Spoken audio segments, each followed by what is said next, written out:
This time, it's personal. Morning, everyone.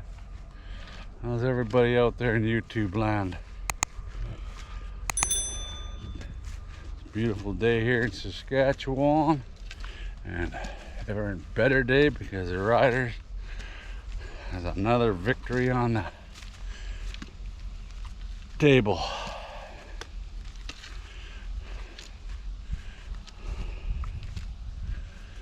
Four and one now, and staying pace with everybody else out there.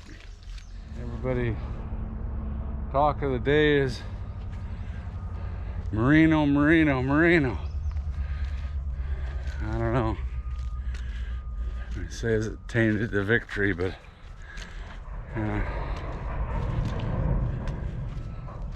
football's football. You know, the only thing I got to say about that hit was he shouldn't have wrapped him up at the end there and twisted on his ankles. I think that might have been when they, if he's injured. That's yet to be decided. That's a big question if he's hurt. You know, he was pushed into him, but I think it was going to hit him low anyway. But when he wrapped him up there, I think he might have twisted on his ankle, and that's uncalled for. That Marino plays every play on the edge. Him and both that Ty Rogers, they're similar attitudes there. Tough players. That's why they got into a brawl in the at the training camp. They're both similar, but there's no excuse for, at the end they're wrapping his arms around his ankles and looked like he gave him a slight twist. But if that's true, then he should get a suspension. But you know, I guess they're gonna be able to tell if the CFL values quarterbacks more than they do a star defensive end. It's going to be interesting to see how the CFL works this one out. Like, who's more valuable, a star quarterback rusher leading the league in quarterback sacks, or a quarterback? You know, as far as I'm concerned, the hit on Pete Robertson was more dirty than Marino's hit by far. You know, doesn't mean they balance each other off, but you know, there was no reason. They were double teaming Pete, and then the one guy blasts him to the ground, and then after the whistle goes, the other guy hammers him into the ground while he's on the ground. You tell me which one's the worst hit? The guy being pushed into the quarterback, or a guy hitting the guy that's on the ground after the whistle? Be interesting anyway.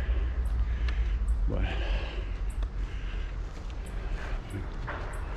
as far as the game goes, a lot better played game overall by the Riders. Even Cody played a lot better. I still don't understand why they play that Prawl or whatever his name is, the slot back. They haven't thrown a ball to him. You know, you gotta move the ball to different guys, but they never seem to throw it to him. And then I hope the heck Picton's not hurt bad.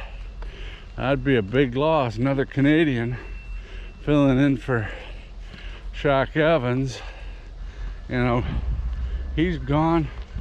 We're gonna have to use that guy they drafted, first round draft pick. He's been in the lineup. They played him after he was gone, after Picton was gone, and they play that Jones, but you still need that Canadian ratio.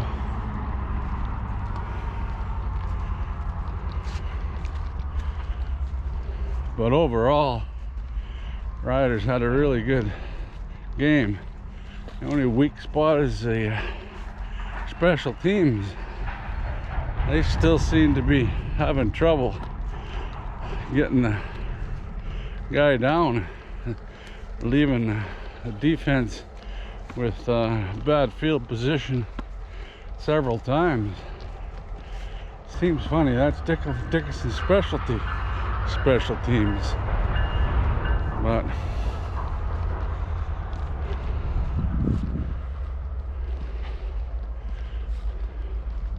Cody actually had a touchdown pass. That really made me happy. And he threw a few down the field, mostly to Duke. But the ones to Shake and Bake were shorter passes. Well, the one was a little longer, but Shake and Bake, he's really good after getting yards after the catch. And our running game was outstanding. Both Morrow and Hickson, you know, they a good duel in the backfield there. I really like that Hickson. Morrow's more of a look for a hole, but Hickson, he just, I'm going this way and that's it. Both have great styles and good speed. Not afraid to knock the guy over, run him right over instead of going around him. Another good thing was the refs kept their flags in their pocket for the main part. Maybe that's why they ended up having the dirty plays, I don't know. But Roughriders, they didn't have a penalty till the third quarter. That was unreal. Both teams didn't really have many flags. And there's spots I seen where they could have had flags, but they kept them in their pocket, and I really like that. But that can cause your rough play, how much they're gonna let go. And then when the Ottawa came on to the other side of the field, that's baloney too. You know, baloney.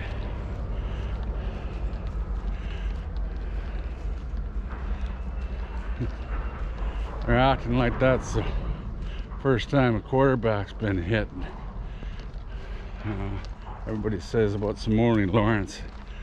Well, that's in the past. This is today. It's going to be interesting, like I said, how they treat this. Which guy is more valuable? You know, sure, quarterbacks are valuable, but so are defensive ends that are leading the league in sacks.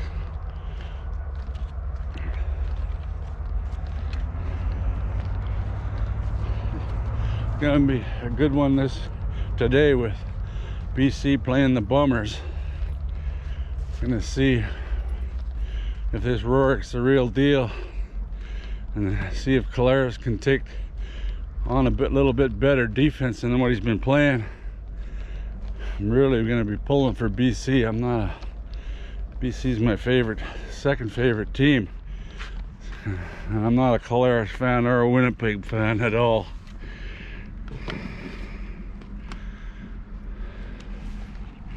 Well, Rod, are they hot? You want some water? Okay, hang on. Another thing, this weekend's game there between Calgary and Edmonton, or the early game this week between Calgary and Edmonton, you know, they're up by 30 plus points, and the other Dickinson, he's still got his starter in there. A lot of his starters are still playing. That's crazy. You don't need to run the score up. I know these guys like to play and keep going, but should be putting in the backups. As far as that's concerned, after that fight on the sidelines and the Marino incident, you know, you have to be wary of them taking on your quarterback and trying to hurt him. Should have just brought Fine in. I'm not sure why Cody wants to do the short yardage, but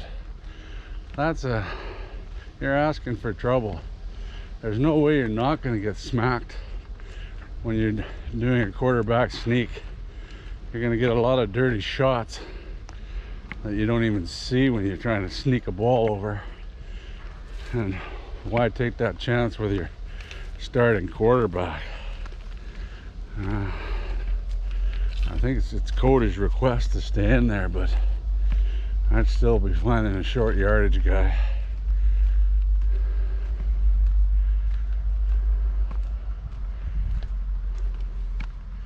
Well, the next game, take on Toronto, the Atlantic Bowl out there. I'm happy they got that game going. Maybe we can get a team out there. Need a better stadium, but it'd be nice to have another team out in the Atlantic East Division. Right now, I think the CFL's hurting. There wasn't a huge crowd at any of the Saskatchewan games, and if they can't draw anybody, the rest of the league's in big trouble. Edmonton, I know it's a huge stadium, but not sure how many they had, but it didn't look like very many. I guess the tornado warnings might have scared several people off, but